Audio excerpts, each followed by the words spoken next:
ने कहा कि हे दुष्ट,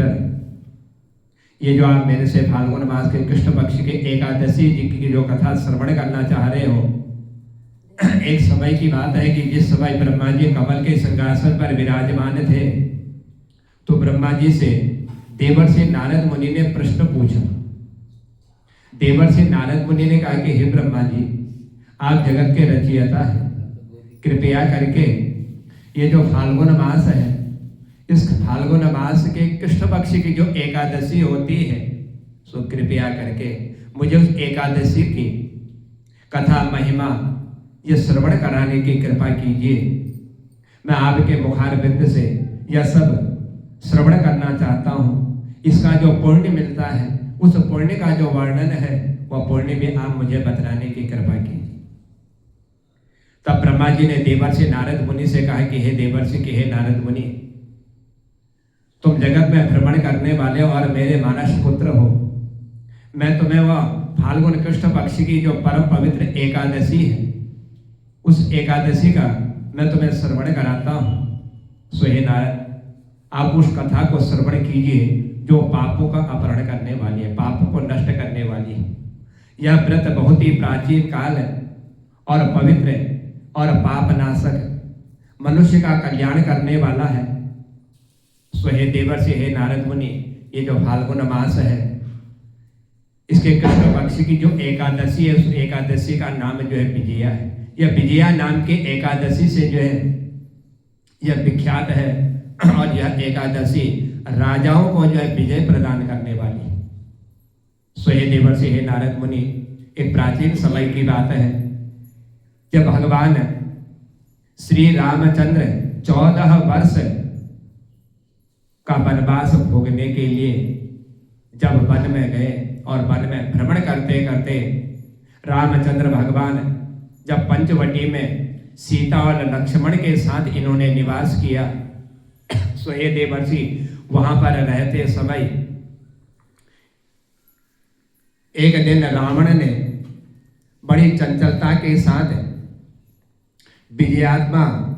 जो संसार में विजय प्रदान करने के लिए वन की ओर जिन्होंने प्रस्थान किया था, ऐसे श्री राम जी की तपस्विनी पत्नी सीता जी का उस वन में जो है हरण कर दिया। सो हे नारद, जब रावण ने सीता का हरण कर लिया तो उस दुख से श्री राम जो है बड़े व्याकुल हो गए, बड़े दुखी हो गए। तो तुरंत ही श्री रामचंद्र भगवान ने उसी समय सीता की खोज करते हुए उस वन में जो है भ्रमण करने लगे, जिस वन में ये निवास कर रहे थे, जहाँ कुटिया में ये रहते थे, उसके चारों ओर वन में आज श्री रामचंद्र जो है सीता की खोज में लगे। कुछ दूर जाने पर श्री रामचंद्र भगवान के सामने जो है जटायु इनको मिले। जब जटायु श्री राम को मिले और उनकी आयु जो है समाप्त हो चुकी थी, वृद्धावस्था जो है उनकी हो चुकी थी, इसके बाद उन्होंने वन में और आगे जाकर के एक कवंद नाम का एक राक्षस जो उस वन में आने जाने वालों को भयभीत किया करता था, उनका वध किया करता था। तो श्री रामचंद्र भगवान ने उस राक्षस का उस वन में वध किया और फिर सुग्रीव के साथ उसी वन में जो है श्री रामचंद्र भगवान की जो इनसे मित्रता बन गई। सो हे देवर्षि, हे नारद मुनि, जब उनसे मित्रता बनी, उसके बाद श्री रामचंद्र भगवान के लिए बानरों की सेना जो है उसी वन में एकत्रित हो गई। सीता की खोज करने के लिए सारे बानर जो है रामचंद्र की सेना में जो है सम्मिलित हो गए और हनुमान जी ने लंका में जाकर के सीता जी का दर्शन किया। सो हे देवर्षि, और उन्हें श्री राम के चिन्ह स्वरूप एक मुद्रिका प्रदान कर और उसके बाद इन्होंने महान पुरुषार्थ का काम जो है हनुमान जी ने किया था और वहां से लौट करके वे श्री रामचंद्र जी के पास जब आए, उनसे मिले, तो लंका का सारा समाचार जो है उनसे कह सुनाया और श्री रामचंद्र भगवान से हनुमान जी ने निवेदन किया। तब हनुमान जी की बात सुन करके श्री राम ने सुग्रीव की अनुमति लेकर के लंका की ओर प्रस्थान करने का जब विचार किया और विचार करते हुए आज श्री रामचंद्र भगवान की सेना समुद्र के किनारे पहुंच करके और वहां पर सब एकत्रित हो करके तब जो है इन्होंने लक्ष्मण से कहा कि हे लक्ष्मण, हे सुमित्रा नंदन, किस पुण्य से इस समुद्र को जो है पार किया सकता? कौन सा ऐसा पुण्य है जिस पुण्य के प्रभाव के कारण हम जो है समुद्र को पार करके लंका में जो है प्रवेश करें और सीता की खोज जो है करके लेकर के आए? तो कृपया करके हे सुमित्रा नंदन, वो उपाय आप हमको बतलाने की कृपा कीजिए, वह पुण्य आप हमको बतलाने की कृपा कीजिए। यह अत्यंत अगाध और भयंकर जीव जंतुओं से भरा हुआ यह समुद्र है और इस समुद्र को जो है बिना किसी पुण्य के और बिना किसी उपाय के जो पार करना और हमारा लंका में जब प्रवेश करना बहुत ही कठिन होगा। मुझे ऐसा कोई उपाय नहीं दिखाई देता जिससे इनकी सुगमता से हम जो इस समुद्र को पार कर सकें। इसलिए सुमित्रा नंदन, आप बतलाइए कोई ऐसा पुण्य हो जिस पुण्य के द्वारा हम जो इस समुद्र को जो है पार कर सकें। आज श्री रामचंद्र भगवान और उनकी समस्त वानर सेना जब सुमित्रा नंदन लक्ष्मण से ये पूछ रहे थे तो लक्ष्मण ने कहा कि हे महाराज, आप सर्वश्रेष्ठ हैं और मेरे से बड़े हैं और आपके सामने कोई भी वस्तु जो है एक क्षण भर के लिए जो है आपका मार्ग नहीं रोक सकती। लेकिन हे महाराज, आप ही आदि देव और पुण्य पुरुष पुरुषोत्तम है। इस संसार में आपसे कोई भी वस्तु जो है छिपी हुई नहीं है और यहाँ द्वीप के भीतर एक बगदालभ्य नाम के एक मुनि जो है निवास करते हैं और यह द्वीप जो है बहुत ही बड़ा द्वीप है और ये ऋषि जो है उसी में निवास करते हैं और वहां से आधे योजन की दूरी पर उनका आश्रम है। इसलिए हे रघुनंदन, हे भ्राता, हे राम, उन प्राचीन मुनीश्वरों के पास जाकर के उन्हीं से हमको जो है इस समुद्र को पार करने और लंका में प्रवेश करने का उपाय जो है जानना चाहिए। हम जाएं सब उनके पास और उन्हीं से हम पूछें, शायद हो सके वो हमें कोई मार्ग दिखा दे, कोई हमें उपाय बतला दे। आज समस्त वानर सेना और श्री रामचंद्र भगवान लक्ष्मण की ऐसी बात सुन करके श्री रामचंद्र जी ने प्रस्थान किया अपनी सेना को लेकर के महामुनि बगदालभ्य नाम से मिलने के लिए उस स्थान की ओर गए जिस द्वीप में जो है ये ऋषि विराजमान रहा करते थे। वहां पहुंच करके इन्होंने ऋषि को दंडवत प्रणाम किया और प्रणाम करते हुए आज जो है जो ही रामचंद्र भगवान ऋषि को प्रणाम कर रहे थे तो मुनि ने उनको देखते ही आज पहचान लिया, समझ गए कि ये राजा श्री रामचंद्र भगवान दशरथ के ये पुत्र हैं और ये पुराण पुरुषोत्तम है श्री रामचंद्र भगवान है। यह मस्तक टेकते ही दंडवत प्रणाम करते ही आज मुनि ने राम जी को पहचान लिया और सोच लिया मन में कि किसी कारणवश मानव शरीर में अवतीर्ण हुए। यह साक्षात भगवान है, इन्होंने मानव तन जो है धारण किया हुआ है मनुष्य का कल्याण करने के लिए, जगत का कल्याण करने के लिए। उनके आने से महर्षि को आज बड़ी प्रसन्नता हुई, बड़े खुश हुए। महर्षि पूछा श्री रामचंद्र भगवान से कि हे राम, आज आपका मेरे इस आश्रम में आने का आगमन क्या है? आप मेरे इस आश्रम में आज किस कारण के लिए आए हुए हो? मुनि के इतना कहने पर आज श्री रामचंद्र भगवान कहने लगे कि ब्राह्मण, आपकी कृपा से राक्षसों सहित लंका को जीतने के लिए सेना के साथ समुद्र के किनारे आया हुआ, क्योंकि रावण ने वन में रहते हुए आज मेरी पत्नी का जो अपहरण किया हुआ और उसी का बदला लेने के लिए, उस लंका को जीतने के लिए हमारी सारी सेनाएं समुद्र पर विराजमान है। इसलिए मुनि, आप जिस प्रकार समुद्र को पार किया जा सके वह उपाय आप हमें बतलाने की कृपा की, क्योंकि अगाध बहुत ही बड़ा यह समुद्र है और अनेक प्रकार के जीव जंतु इसमें जो पड़े हुए और इसको किसी सुगमता से पार नहीं किया जा सकता। आप ऋषिवर हैं, इसलिए आप कोई ऐसा उपाय बतलाइए और मुझ पर आप जो है कृपा कीजिए। तब श्री रामचंद्र भगवान की ऐसी वाणी को सुन करके आज ऋषि भगदालभ्य कहने लगे कि हे राम, मैं तुम्हें एक उपाय बतलाता हूं और यह उपाय आपको स्वयं करना होगा,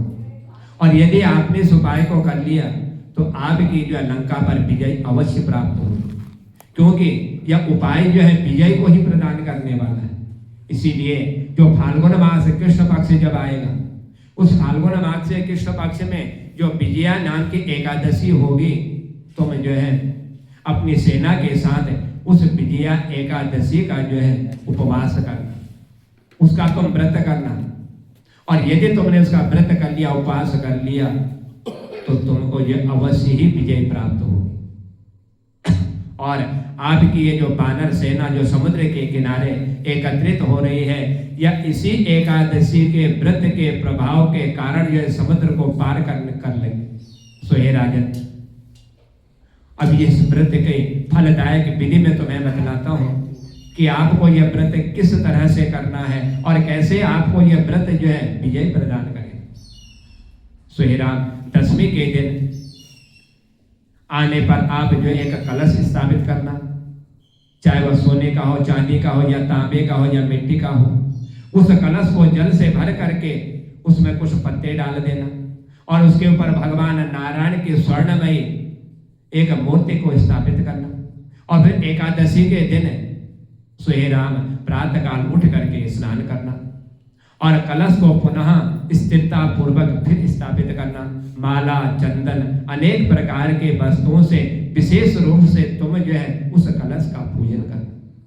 और कलश के ऊपर जो है 7 प्रकार का अनाज उनके ऊपर रखना। धूप, दीप, नैवेद्य, अनेक प्रकार के जो वस्तुएं भगवान को अर्पण की जाती है, उन वस्तुओं के द्वारा उस कलश का तुम जो है पूजन करना, और कलश के सामने बैठ करके सारा दिन जो है उत्तम कथा का वार्तालाप करना, कथा को श्रवण करना। जो भी तुम्हारे पास आए, जो भी तुमसे मिलने आए, उन सब से तुम जो है इस विजया एकादशी की कथा की वार्ता करना, और इस तरह से तुम अपना जीवन जब व्यतीत करोगे, और उसके बाद जब रात्रि का समय प्रारंभ होगा, सो हे राम, उसी रात्रि के समय तुम जो है भगवान को प्रसन्न करने के लिए जागरण करना, और अखंड व्रत की सिद्धि के लिए तुम्हें घी का दीपक जलाना, और इसी से तुम्हें जो है सिद्धि प्राप्त हो जाएगी। और फिर जब द्वादशी का दिन आएगा, तो द्वादशी के दिन प्रातःकाल सूर्योदय होने पर उस कलश को किसी जलाशय के समीप लेकर के जाना, और उसके तट पर जा करके उस कलश को स्थापित कर देना, और उसकी विधिवत पूजा करके देव प्रतिमा सहित उस कलश को जो है कोई विद्वान, कोई ज्ञानी जो वेद को जानने वाला हो, उस ब्राह्मण को जो है वह कलश तुम दान कर देना। सो हे महाराज,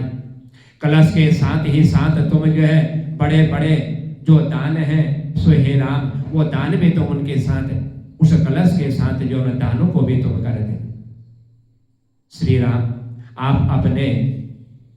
योद्धपतियों के साथ इसी विधि से यत्न पूर्वक तुम ये जो विजया एकादशी है, इस विजया एकादशी का उपवास करो, इसका तुम व्रत करो। ये जो विधि है, इस विधि से यदि आपने इस विजया एकादशी का उपवास कर लिया, इसका व्रत कर लिया, तो समझ लीजिए सो हे महाराज, आपकी विजय जो है निश्चित होगी, क्योंकि आप जो है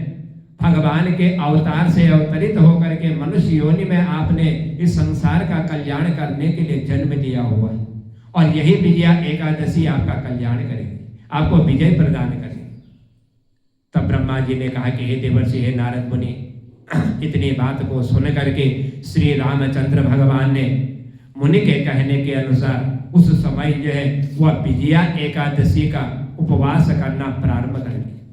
और उस व्रत को करने से श्री रामचंद्र भगवान को जो विजय प्राप्त हुई। सो हे राजन, इन्होंने जो है रावण के साथ सीता की खोज करने में युद्ध रावण से किया, और रावण को आज राम ने जो है उनका वध किया, और लंका पर श्री रामचंद्र भगवान ने जो है विजय प्राप्त करी,